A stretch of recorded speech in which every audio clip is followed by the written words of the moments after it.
ጀነራል ጻድቃን የሚመሩት ሰልፍ ነገ ይካሄዳል።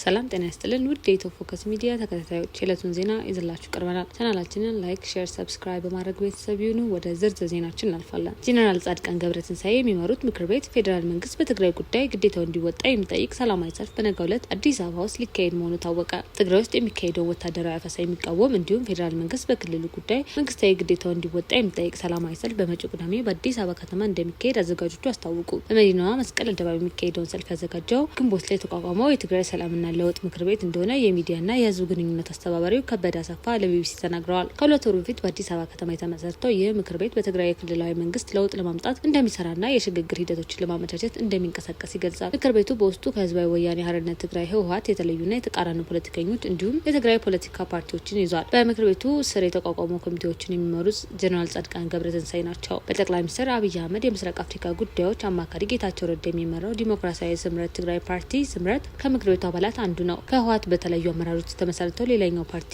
ወለዶ ትግራይ፣ አረና ትግራይ ለዲሞክራሲና ሉዓላዊነት አረና እንዲሁም ትንሳኤ ሰባ እንደርታ ተጠቃሽ ናቸው።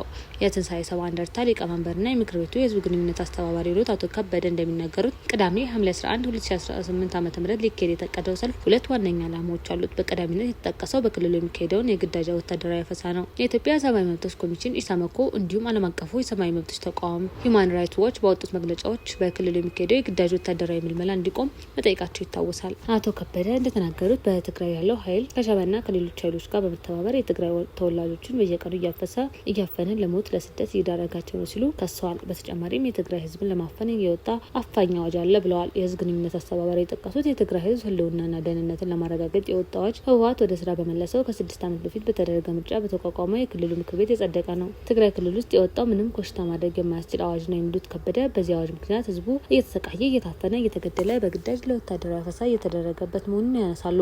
ኢሰመኮና ሂውማን ራይትስ ዎችን በመግለጫዎቻቸው ይህንን አዋጅ ኮንነዋል።